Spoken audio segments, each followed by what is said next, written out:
शिवाय गुरवे नमः। शिवाय गुरवे नमः। शिवाय गुरवे नमः। शिवाय गुरवे नमः। शिवाय गुरवे नमः। परा अपरा నిస్త్రైగుణ్య గుణాతీత భావాతీత ఈ విధంగా జ్ఞానులచే మాత్రమే ఆవిడ యొక్క అసలైన రూపం అంటే నిరాకారం ఆరాధించబడుతుంది. అంటే అంతటా ఉన్న పరబ్రహ్మాన్ని జ్ఞానులు మాత్రమే గుర్తించి ఆచరణలో పెడతారు. అది అక్కడ ఆరాధన అంటే ఆచరణ. అందుకనే వారు భావాతీతులుగా గుణాతీతులుగా ఉండగలుగుతున్నారు. ఎందుకంటే అన్యము లేదు అన్నది వారికి అనుభవం అయింది కాబట్టి వారు ఆ చిద్ఘనమైన ఆనందంలోనే ఉన్నారు కాబట్టి వారికి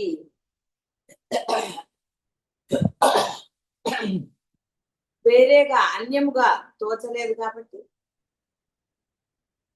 వారు ఎప్పుడు కూడా ఆనందంగా ఉండగలుగుతారు.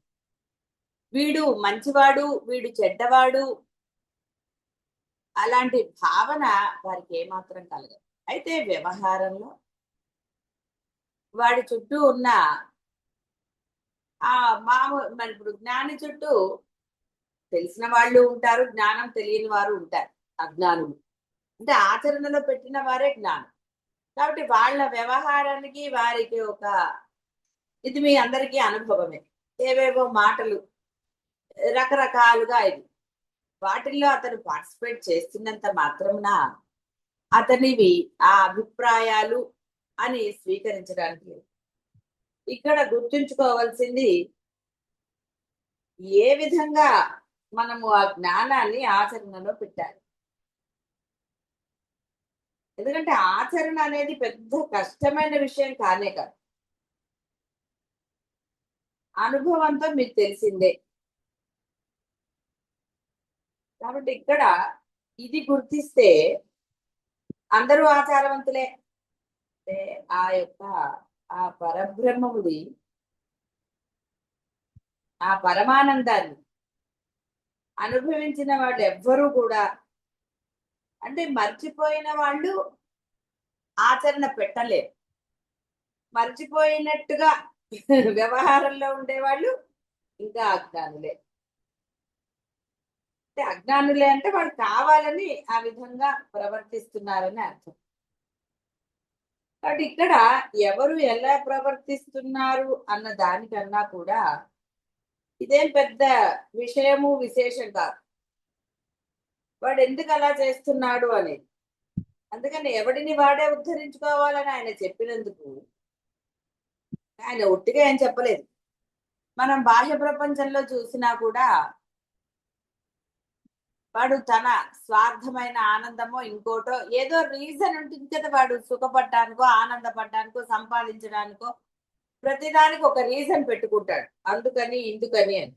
ఆ రీజనింగ్ వల్ల వాడు ఈ జ్ఞానాన్ని ఆచరణలో పెట్టాడు. వాడు రీజన్స్ ఉన్నన్ని రోజులు ఉన్నంత కాలము వాడు దాన్ని పట్టుకునే వేలాడతాడు తప్ప అయితే తెలియక అని కాదు. తెలుసు, వాడు తెలుసు కాబట్టి రీజన్స్ చెప్తాడు.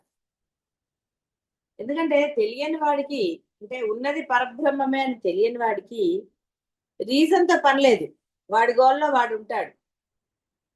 ఇది ధర్మం కదండి, లేదా ఇది నా బాధ్యత కదండి, ఇంకే ఎలా ఇలాంటివేవో చెప్తూ ఉంటాడు. తప్పేముంది అందులో? ఎందుకంటే వాడికి తెలియదు ఉన్నది పరబ్రహ్మమే అని వాడికి తెలియదు కాబట్టి వాడు అలా ఉన్నాడు. అంటే వాడు కరెక్ట్ గానే ఉన్నాడని అర్థం. తెలిసిన వాడు చెప్తున్నాడు అంటేనే అంటే కృష్ణ పరమాత్మ జగద్గురు ఆయన. ఆయన చక్కగానే చెప్పారు, నిన్ను నువ్వే ఉద్ధరించుకోవాలరా, ఎవడో వచ్చి ఉద్ధరించడు, మార్గం చూపిస్తారు, ఆ మార్గంలో ప్రయాణించవలసింది. కాబట్టి ఇక్కడ అమ్మ యొక్క గుణాలు చెప్పడానికి కూడా కారణం అదే. నీలో ఉన్నది ఆ పరబ్రహ్మం, అందులో సందేహం లేదు.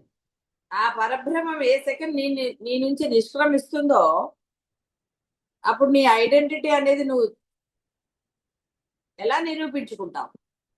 ఉన్నప్పుడే ఐడెంటిటీ, నేను పరబ్రహ్మము అన్న ఐడెంటిటీని నువ్వు పొంది తీరాలి. కాబట్టి ఒరే నా గుణాలు ఇవిరా, నేను ఇలా ఉంటాను రూపం పొందినప్పుడు, నావన్నీ ఇవే. కాబట్టి నువ్వు కూడా ఆచరణలో పెట్టుకో. నువ్వు ఎప్పుడైతే ఈ గుణాలు, నా గుణాలను నువ్వు ఆచరణలో పెడతావో నీ వ్యవహారం అంతా నేనే చూస్తానంద. ఎందుకంటే వ్యవహారంలో కూడా ఆవిడే ఉంది, సందేహం ఏమీ లేదు. ఎన్నో చోట్ల మనం పరబ్రహ్మము నమ్మినప్పుడు, అంటే మీరు ఆరాధించే దైవం అనండి, గురువు అనండి, ఏదైనా సరే, ఇప్పుడు ఒక రేకి అంటున్నాం కదా, ఎనర్జీ అని, డివైన్ పవర్, ఏదైనా సరే దానిని మనము మనసావాచాకరణ నమ్మినప్పుడు ఎన్నో అనుభవాలు మీకున్నాయో లేదో కానీ నాకైతే చాలు. అంటే వేరే వారికి నేను ఇది చేసినప్పుడు కూడా వారు చెప్పినవే, ఎందుకంటే వారు పొందింది ఏమిటో వారు చెప్పాల్సిందే తప్ప నేను ఎలా అంటాను. అంటే ఎంతటి ఆ వాడి యొక్క తత్వం అది కాకపోయినా వాడు ధర్మంగానే ప్రవర్తిస్తాడు వీరి పట్ల. ఇలాంటివి చాలా ఉంటాయి. అంటే దైవ శక్తి గురించి చెప్తున్నాను, బాగా గుర్తుపెట్టుకోండి. ఇక్కడ ఒక మనిషి యొక్క గొప్పతనమో ఆ మనిషి యొక్క పవరో కానే కాదు, దైవ శక్తి ఎలాంటిదో గుర్తించాలి. దైవశక్తిని మీరు నమ్మినప్పుడు అది ఎంతటి అద్భుతాన్ని చేస్తుందో తెలియని వారు కాదు. అంటే ఆ తెలిసినా కూడా కొన్ని అంటే దైవానికి వదిలేయటం, కొన్ని మనం పట్టుకోవటం, ఇలాంటివన్నీ జరుగుతున్నాయి కాబట్టి కాబట్టి ఆ నిస్త్రైగుణ్య గుణాతీతంగా ఉండాలి. కాబట్టి పర అపర జ్ఞానులచే ఆరాధించబడుతుంది. అందుకని జ్ఞానులు భక్తులు అని ఇద్దరినే చెప్పారు, మూడో వాళ్ళని అసలు చెప్పలేదు, అజ్ఞాని గురించి అసలు చెప్పలేదు. అందుకంటే వాడి గురించి అనవసరమైన డిస్కషన్. ఇంత దూరం వచ్చాక ఇంకా డిస్కషన్ ఎందుకంటే అజ్ఞానుల గురించి? ఇంకా వాడి గోల్లో వాడు ఉంటాడు అంతే. బాహ్య వ్యవహారాల పట్లే మక్కువ, ఆతురత, నానా టెన్షన్లు, ఇంకా ఈ యొక్క వాటి మీద మమకారం అనండి, ఇక ఏదైనా సరే. అందుకని ఇక్కడ కేవలం ఇద్దరి గురించే చెప్పారు. భక్తులు అంటే కూడా ఆ నమ్మకం ఉన్నవాడు. సరెండర్ అయిపోతే జ్ఞానం అవుతాడు, సరెండర్ అవ్వకపోతే భక్తుడుగా ఉండిపోతాడు. అయితే ఇక్కడ రెండిట్లో కూడా ధర్మం ఉంది. ధర్మాచరణ చేసేవాడే భక్తుడవుతాడు, లేనివాడు కేవలం అవసరానికి వాడుకోవటమే తప్ప వేరేది. కాబట్టి సమస్త ప్రపంచం, ఏ ప్రపంచమైనా ఎన్ని బ్రహ్మాండాలు తీసినా ఆవిడికి తనవారు పక్కవారు అలాంటివి, ఎందుకంటే అంత ఆవిడే ఉన్నది, ఒకటే పరం, ఆవిడికి లేదు. ఏమంటే అందుకే కదండి నాకు ఉంది అంటే, ఒరే నీలో ఉన్నది కూడా అదే కదా, మరి నీకెందుకు ఉండాలి?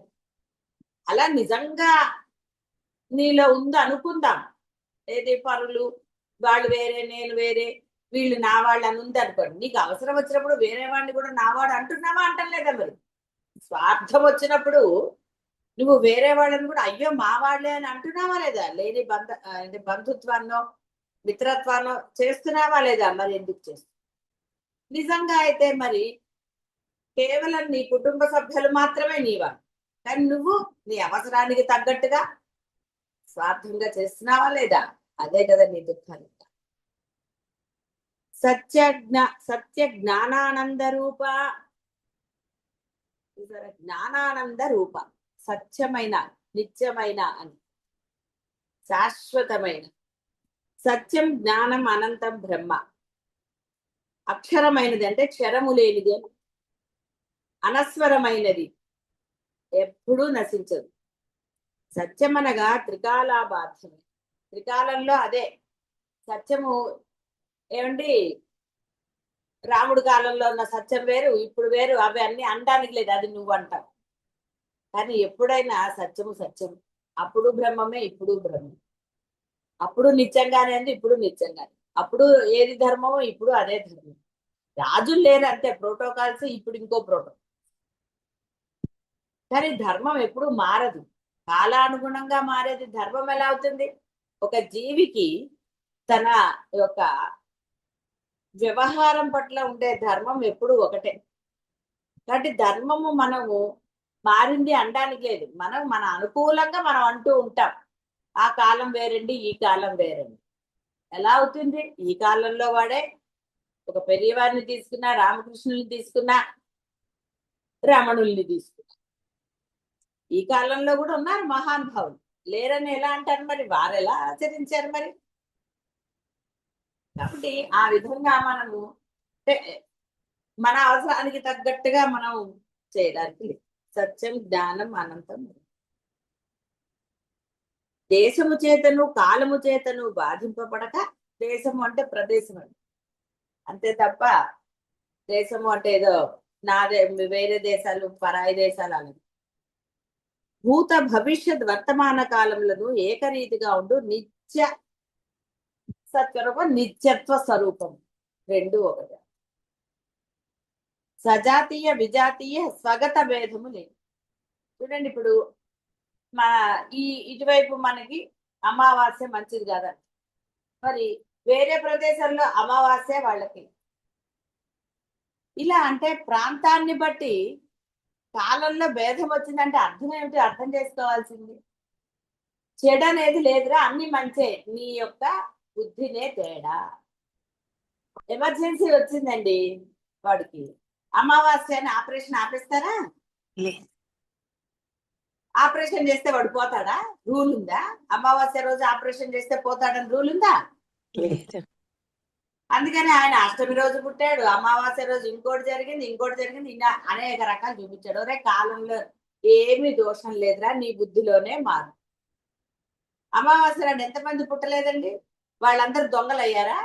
లేకపోతే వాళ్ళందరూ పనికిరాని వాళ్ళు అయ్యారా? ఏం అవలే. అష్టమి రోజు ఇలా ఎన్నో రకాలు.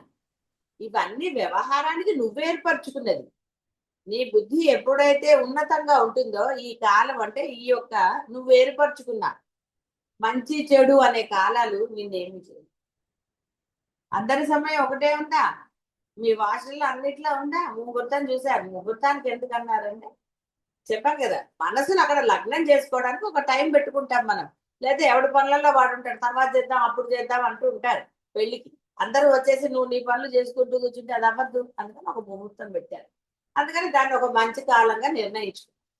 ఈ కాలంలో మనం ఈ పని, ఈ శుభకార్యం చేయాలి, అందుకని ఆ సమయాన్ని మనం పాటించడానికి అక్కడ పెట్టారు. లేకపోతే పెళ్లి ఎప్పుడవుతుందండి? 10ంటికి అని ఏ టైం పెట్టదు. ఎప్పుడు చేస్తారంటే రోజు మొత్తంలో.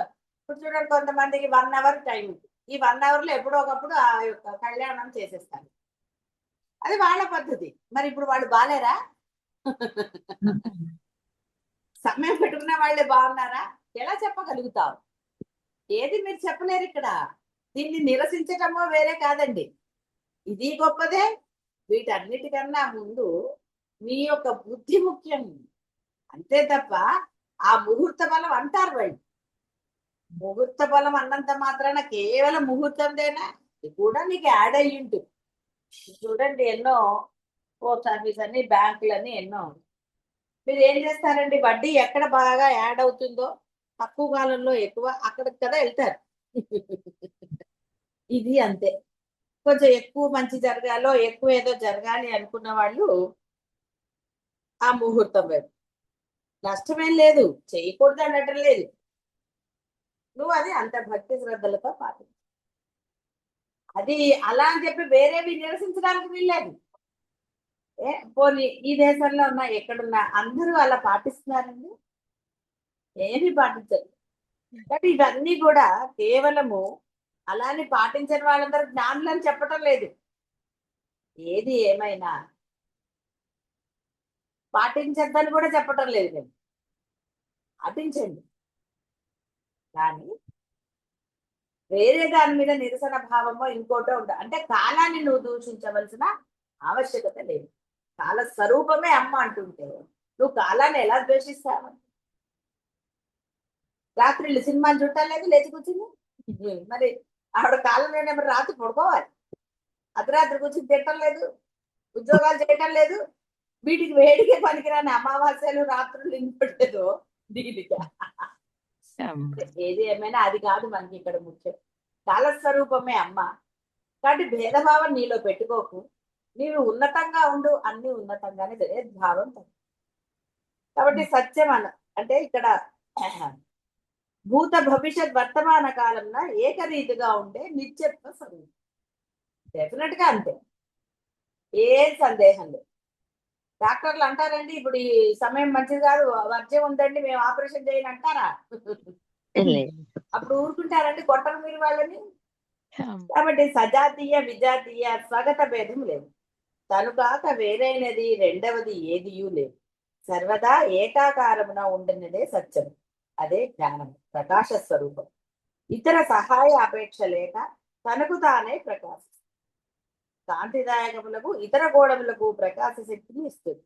సంకల్ప వికల్పములు ఏ రూపముగా కలిగినా అంతఃకరణమున సాక్షి మాత్రముగా ఉండు వికార రహిత చైతన్య స్వరూపమే జ్ఞానము, ఆనందము, ప్రేమ స్వరూపం.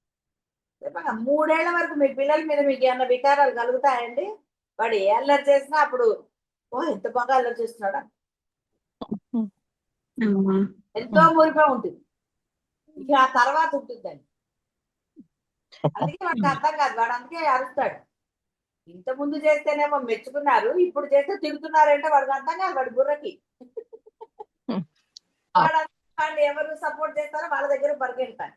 అంటే తాతలో బామ్మలో ఇంట్లో ఉన్నారనుకోండి, ఏ పిన్నిలో అమ్మమ్మలో ఎవరో ఉంటారు కదా, ఉంటే ఏం లేకపోతే వాడు మటుకు ఏం చేస్తాడు, ఏ గోడ దగ్గర కూర్చుని ఏడుస్తాడు.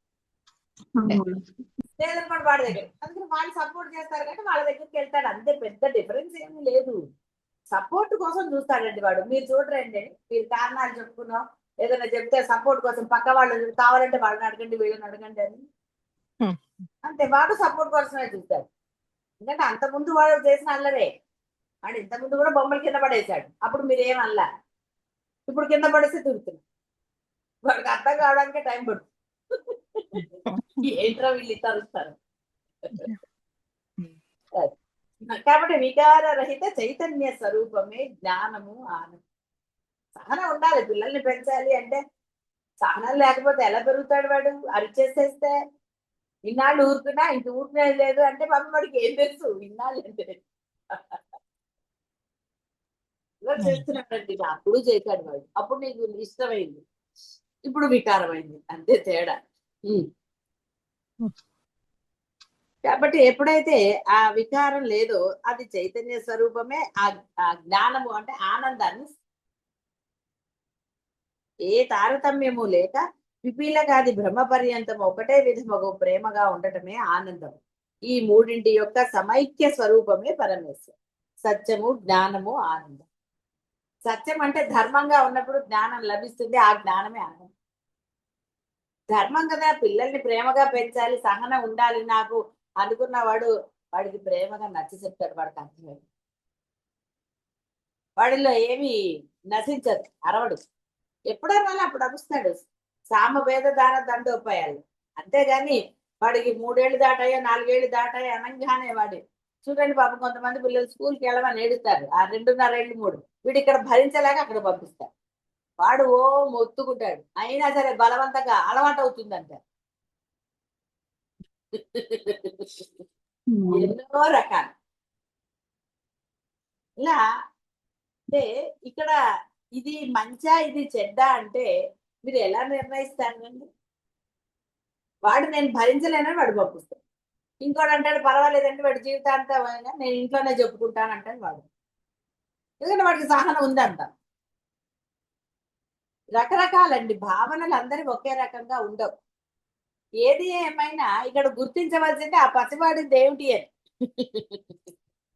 ఇలా అనేక రకాలు, అందరూ ఒకలాగా ఉండవు. కొంతమంది హాయిగా ఆనందంగా వెళ్ళిపోతారు. ఇలా రకరకాలుగా ఉంటుంది. అందరినీ ఒకే రకంగా ఉంటుంది అనడానికి లేదు. కానీ అక్కడ ఏమిటి అనేదే కదా ఎవరైనా చూసేది. ఏం చూస్తారండి అక్కడ? ఏమిటి జరుగుతుంది అక్కడ? పిల్లాడని ఒట్టిగా నేను అంటున్నాను. ఇప్పుడు మీకు ఇష్టం లేకపోయినా కొన్ని ఉద్యోగాలు చేయటం లేదు, ఎందుకంటే తప్పదు. ఇలా అనేకంగా ఉన్నాయి. అక్కర్లేకపోయినా ఎన్నో ఉంటాయండి జీవితంలో, వ్యవహారంలో అనేక రకాలు.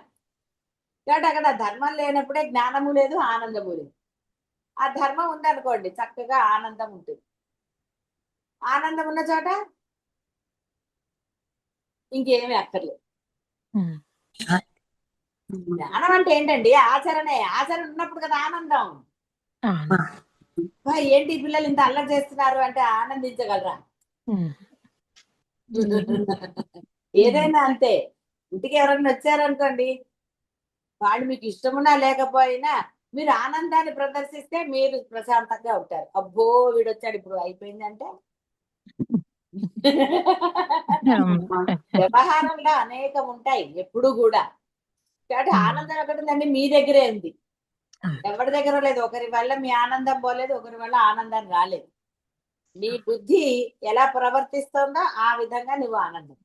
అందుకే ధర్మంగా ఉందనుకోండి, స్వజాతీయ విజాతీయ వికారాలు ఇవన్నీ ఏమీ లేవనుకోండి, వాడు ఎప్పుడు ఆనందం. ఎవరు వచ్చినా వాడు బాగానే ఉంటాడు. పరమ దుర్మార్గుడు వచ్చినా బాగానే ఉంటాడు. ఏమి నష్టం, అన్ని బాగానే ఉంటాయి. ఎందుకంటే వాడి బుద్ధిలో ఏంది. ఇప్పుడు కొంతమంది పర్వాలేదులే, వాడు అంటే అన్నాడు నువ్వు వెళ్ళి చెయ్యి అని అంటే వాళ్ళ మీద కోపం వస్తుంది. రకరకాల వ్యవహారం అనేది ఎప్పుడు ఒకే రకంగా ఎలా ఉంటుంది? ఆ వ్యవహారంలో నీ ఇంపాక్ట్ అంటే నువ్వు ఎలా ఇదవుతావో, బిహేవ్ చేస్తావో దాన్ని బట్టి నీ ఆనందం ఉంటుంది. కాబట్టి సమైక్య స్వరూపమే అమ్మ. అంటే సత్యం వేరు, జ్ఞానం వేరు, ఆనందం వేరు కాదురా. ఈ మూడు కలిపితేనే అమ్మ స్వరూపం. ఆనందో బ్రహ్మ.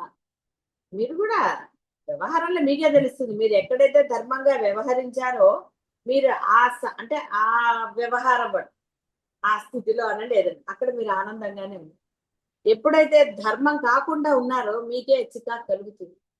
దాన్ని సమర్థించుకుంటారు. ఆలోచించకండి, ఇదేమి సత్యదూరం కాదు. ఇది అందరూ మీరు అనుభవించేది. ఎక్కడైతే ధర్మం చేయలేదో అక్కడ మీకు చికాకు కలుగుతుంది. ఆ చికాకే మీరు కారణాలు వెతుక్కుంటారు, ఇంకోటి చెప్తారు, అవతల వాడిని పాయింట్ అవుట్ చేస్తారు. అదే మీరు ధర్మంగా ఉన్నారనుకోండి, అసలు కారణాలు లేవు, ఏం లేదు, ఇది కరెక్ట్ అనుకుంటారు. మొండితనంతో కూడిన ఇది కాదు, ధర్మంగా ఉండదు. నేను చెప్తాను, మీరు హాయిగా ఉంటారు, ఆనందంగా ఉంటారు. నా పని నేను చేశాను, ఇది ధర్మం కాబట్టి తర్వాత సంగతి పరమాత్మ చూసుకుంటాడు. అధర్మం చేసినవాడు ధైర్యంగా భగవంతుడు చూస్తాడా అనగలడండి? వాడి మాట తడబడుతుంది. ధర్మంగా ఉన్నవాడే మిగతాది ఆయన చూసుకుంటాడండి అనగలుగుతాడు. సామరస్య పరాయణ, సామరస్యం ఉండాలి. కానీ మనం సీరియస్ గా చెప్పొచ్చు, అవతల వాళ్ళని దిగుతూ చెప్పొచ్చు, ఎలా అయినా. కానీ సామరస్యంగా చెప్పే ఒక ఆప్షన్ ఉందని తెలియాలి కదా.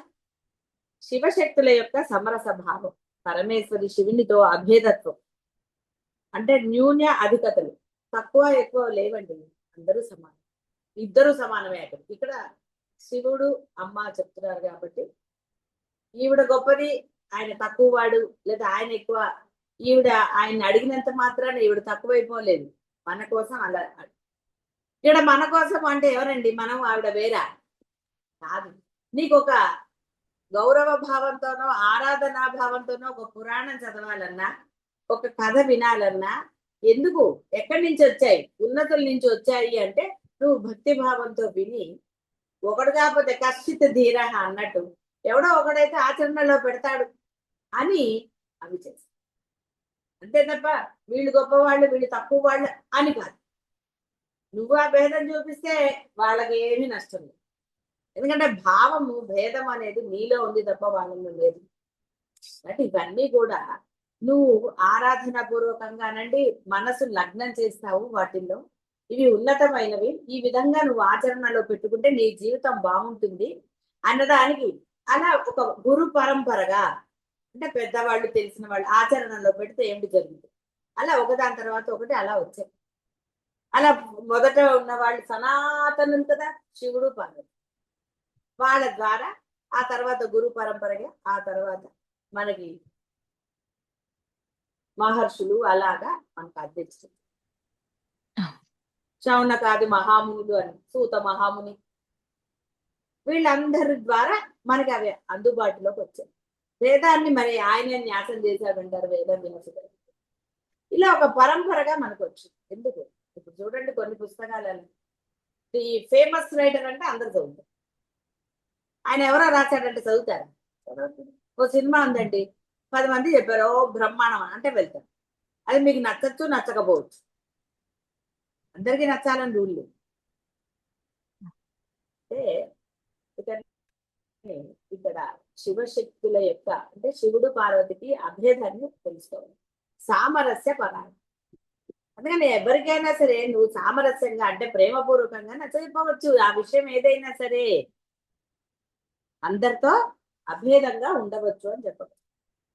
కాబట్టి న్యూన అధికతలు లేని సమానమైన ప్రాపు కలది, ఈ సమమగు సామరస్యమే స్వరూపంగా కలది, శివ సామరస్యమునందు ఇష్టము కలది, సత్య జ్ఞాన ఆనందముల సామరస్యము గలది, కాబట్టి ఉత్కృష్టమైన స్థానం అవ్వదు. అందుకని ఏం పర్వాలేదు, సర్వకాల సర్వస్థలందు ఆ దైవాన్ని స్మరణ చేస్తే నీకే తెలియకుండా నీలో ఈ యొక్క సామరస్య భావం వస్తుంది. నీలో ఇంత ముందు ఉన్న కోపం అనండి, విసుగనండి, ఇందాక చెప్పే వికారం, ఆ వికారాలు అవి నీలో కలగవు, తేడాలు వస్తాయి. చెప్పింది కదా ఆవిడ, ఆ దగ్గర ఉంటే అన్ని నీలోని రాక్షస గుణాలు సంహరిస్తారని చెప్పబడలేదు. రాక్షస గుణాలంటే ఈ వికారాలే కదా, వేరేవే ఉంటాయి, అసహనము, వికారము, భేదము, రకరకాలు కదా. నేను అన్న అహంకారమే పెద్ద వికారం. నేను నేను నేను ఇది చెప్పక్కర్లా, నేను కాదు, ఆ వికారమే భయంకరమైన వికారం. కపర్ధిని మహాజటాజూటం ధరించింది, ఈ జటాజూటమున దివిజ గంగా స్రవంతిని ధరించింది, పరమానంద స్వరూపమైనది కాన పరమానంద స్వరూపుడు పరమశివుని శక్తి కూడా కపర్ధిని. అంటే ఆయన ధరించాడు గంగా ఆవిడ దగ్గర, ఆయన మీద కూడా అండి ఏమిటంటే శివుడు కదండి, ఇలాంటి భేదాలు పెట్టుకోకండి. వాళ్ళకి లేని బాధ మీకెందుకండి, మీ ఇద్దరు సమానం అని వాళ్ళు అంటుంటే పొల పెట్టడం ఎందుకు. అందుకని ఆయన అంటే ఈయన కపర్ధుడు, ఈయన కపర్ధుడు, ఈవిడ వాళ్ళు ఏం భేదం లేదు వాళ్ళు, అభేదం అని పైన అందుకే చెప్పారు. జటాజూటాన్ని అంటే ఎంతటి శక్తివంతులో మీరు గ్రహించడానికి, అంతేగాని ఇదేమిటంటే అది కూడా చెప్పారు అంటే నువ్వు రూపం భావించావుగా, మరి ఒక రూపంలో ఆరాధిస్తున్నావు కాబట్టి ఆ రూపం ఎలాంటిదో నీకు తెలియజెప్తున్నారు. ఏదో కేవలం నీ ఓ జుట్టు పెట్టుకోలేదురా, ఆ జుట్టుకి ఎంత శక్తి ఉందో చెప్తున్నారు, అమ్మవారి జుట్టుకి కూడా. దానికి కూడా కథ ఉంది కదా, అమ్మ యొక్క కేశపాసాల ఆరాధన చేస్తే ఈ భయంకరమైన అజ్ఞానం అనే చీకటి నశిస్తుందని చెప్పారు. ఎందుకంటే జుట్టు నల్లగా చిక్కగా ఉంటుంది, అజ్ఞానం అనేది అలాగే ఉంటుంది. అందువల్ల అమ్మ యొక్క కేశాలను ఆరాధన చేసిన ఆ యొక్క అజ్ఞానం అనే చీకటి నశించిపోతుంది. కబర్ధిని కళామాల, సరే అన్ని కళలు 64 విద్యా కళలు, 64 వృత్తి కళలు, 6 షండవర్తి కళలు, చంద్ర కళలు, సూర్య కళలు, అగ్ని కళలు, అన్ని కళలు అనుకోండి, ఎన్నో చెప్పారు. బ్రహ్మ, విష్ణు, రుద్ర, షోడశ పురుష కళలు, షోడశ నిత్యా కళలు మొదలగు కళాత్మకమైన సర్వ కళలు ఆవిడే మాలలుగా ధరించింది. ఈ కళలన్నీ ఆవిడవే. కళలు కాదండి, కళలు. లా రెండోళ్ళ ఇప్పుడు వాడలేదు కానీ ఆ లా అనాలి, కళలు. ఈ కళలన్నీ కూడా అమ్మని సేవిస్తూ ఉంటాయని అర్థం. సేవిస్తున్నాయంటే తేడా లేదని. అందుకనే అమ్మ అనుగ్రహంతో వాడు మంచి గాయకుడు అయ్యాడండి, నృత్యమై. దేనికైనా వాళ్ళ అనుగ్రహం ఉండాలి. అర్థం ఏంటి, లోపలున్న ఆ పరబ్రహ్మను గుర్తించిన వాడికో, లేదా ఆవిడ అనుగ్రహం పూజించినా ముందు జన్మదో ఏదో రకంగా ఉన్నప్పుడే వాడిలో ఆ కళ గుర్తింపు పొందుతుంది. ఎంతో మంది ఉంటారు, అందరికీ గుర్తింపు రాదండి. అయితే గుర్తింపు వచ్చిన వాళ్ళే గొప్పవాళ్ళ అంటే, గుర్తింపు వచ్చేందంటే వాడికి ఆ పూర్వ జన్మద ఏదో సుకృతం వల్ల వాడు గుర్తింపు పొంది వాడు దానివల్ల గౌరవం పొందుతాడు, ఏదో జరుగుతుంది. అందరికీ ఒకే రకంగా ఉండదు కదా. ఏది తీసుకున్నా ఈ వ్యవహారం అంతా తలనొప్పి వ్యవహారాలు, ఏది ఒక రకంగా ఉండదు, అన్ని రకరకాలు. చదువులో స్టేట్ ర్యాంక్ కొట్టిన వాడికి మంచి ఉద్యోగం రాకపోవచ్చు, ఏమి చదివిన వాడు బ్రహ్మాండంగా కోట్లు సంపాదించవచ్చు. ఇలా అనేక రకాలు ఉంటుంది. వీటన్నిటికీ చాలా కారణాలు ఉన్నాయా అంటే, ఆ కారణాలతో ఏమిటండి పని, నువ్వు సత్యంగా ఆ సత్యాన్ని ఆచరణలో పెడితే నీకు జ్ఞానం లభించే ఆనందం. సత్యాన్ని ఆచరణలో పెట్టడమే జ్ఞానము. ఈ రెండు జరిగినప్పుడు నీకు లభించేది ఆనందం. చిత్ ఘన ఆనందం. అంటే అదేదో ఒట్టిగా నశించే ఆనందం కాదు, శాశ్వతమైన ఆనందం. సత్యము అంటే అదే, నశించని ఆనందం లభిస్తుంది. కాబట్టి ఆ విధంగా చక్కగా రోజు చెప్పినా, మరి ఎప్పుడు చెప్పినా ధర్మం ధర్మమే కదా. ఆ ధర్మంగా ఉంటేనే కదా మీరు ఏదైనా సరే. కాబట్టి ధర్మపరులుగా అంటే అర్థం ఆ అమ్మ యొక్క లక్షణాలతోటి ఉండండి, ఆచరణలో పెట్టుకోండి. ఏది అసాధ్యం కాదు. అందువల్ల ఇవన్నీ సుసాధ్యాలు కావడానికే ఒక దీక్షగా ఆ నామస్మరణ తీసుకోవాలి. మీరు ఆరాధించేది ఏ దైవం అయినా సరే ఆ దైవాన్ని తీసుకోవాలి. ఆ ఒక నామాన్ని తీసుకొని గనక మీరు ఆరాధిస్తే తప్పకుండా ఈ యొక్క ఆచరణ అనేది అత్యంత సులభమైపోతుంది.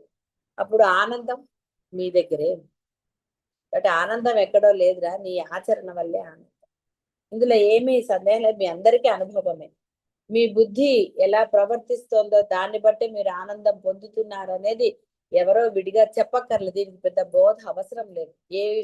అంటే ఎలాంటివి తీసుకున్నా, ఏ సిచ్యుయేషన్ లో అయినా, అంటే ఏ వ్యవహారాన్ని తీసుకున్నా మీ దానిని బట్టే ఉంది మీ ఆనందం. కాబట్టి ఆ ఆనందము శాశ్వతంగా ఆ ఘనంగా ఉండాలి అంటే ఏదో క్షణకాలం ఉండిపోతున్నదని కాకుండా ఎల్లప్పుడూ మీరు ఆనందంగా ఉండాలి అంటే మీరు ఆ ధర్మాన్ని, సత్యాన్ని ఆచరణలో పెట్టాలి. శుభం భూయాత్.